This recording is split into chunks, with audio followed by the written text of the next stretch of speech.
France Info. Un constat maintenant, un constat et une action. Un enfant sur deux ne sait pas nager à l'entrée en classe de 6e. Et cette année encore, plus de 1000 noyades accidentelles ont été enregistrées. Alors pour la 5e année consécutive, le Secours populaire français renouvelle son opération comme un poisson dans l'eau. Jusqu'au 4 novembre, plus de 600 enfants des milieux défavorisés vont être pris en main par des maîtres nageurs pour apprendre à nager. Bonsoir Axel Lamotte. Bonsoir, Catherine Potier. Vous êtes secrétaire général adjoint du syndicat national professionnel des maîtres nageurs sauveteurs. Un enfant sur deux qui ne sait pas nager à l'âge de 11-12 ans, c'est une exception française ou pas?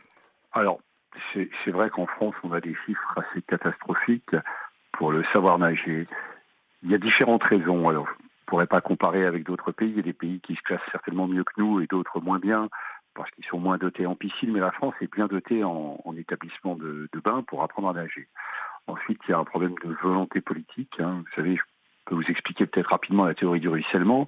C'est-à-dire qu'on a supprimé un certain nombre de crédits aux collectivités territoriales qui ont les piscines et qui ont normalement des maîtres nageurs.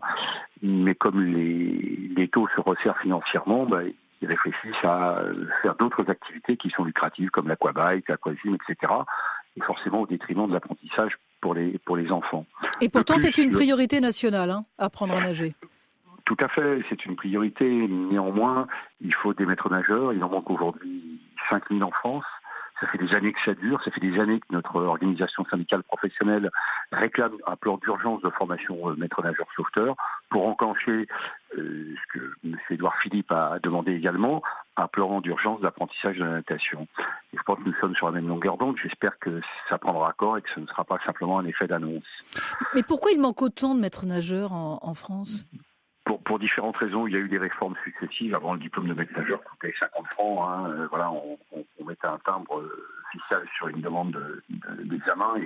Et voilà, il y avait un certain nombre de gens, il y avait 60% de gens qui étaient recalés à l'examen. Mais voilà, on formait beaucoup de maîtres nageurs. C'est la profession qui formait elle-même les futurs collègues.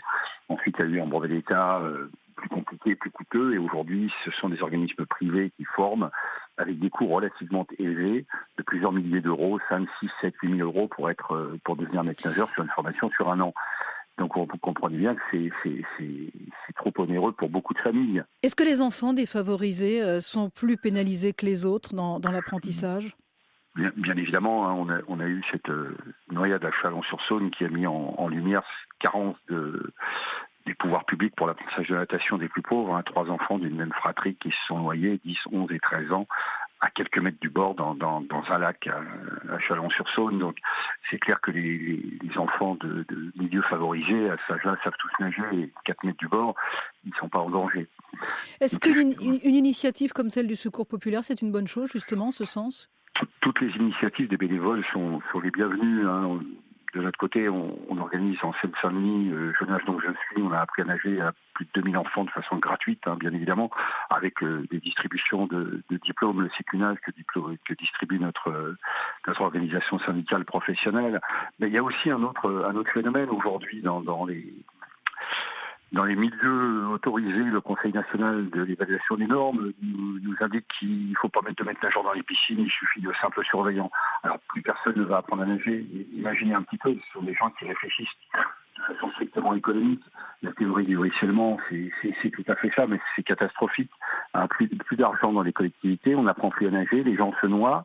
Cet été, ça a été 25 noyades par jour entre le 1er juin et le 30 août. 2255 noyades. C'est la première cause de mortalité par accident de la vie courante chez les moins de 15 ans, il faut le souligner. Tout à fait. Et imaginez que le Conseil national d'évaluation des normes dit qu'il ne faut plus de maîtres nageurs, parce que ça coûte trop cher. Alors, in fine, sur ces 25 noyades, il y en a quelques-uns qui décèdent, 4, 5, 6, et les autres vont en soins intensifs. 2408 € par jour dans un hôpital en soins intensifs, des centaines de journées comme ça. Et on nous dit que ça coûte trop cher. C'est le monde à l'envers. Alors vous voyez, la théorie du ruissellement, c'est effectivement, ça retombe sur la sécurité sociale et sur les drames familiaux. Merci beaucoup, Axel Lamotte, secrétaire général adjoint du syndicat national professionnel des maîtres nageurs sauveteurs.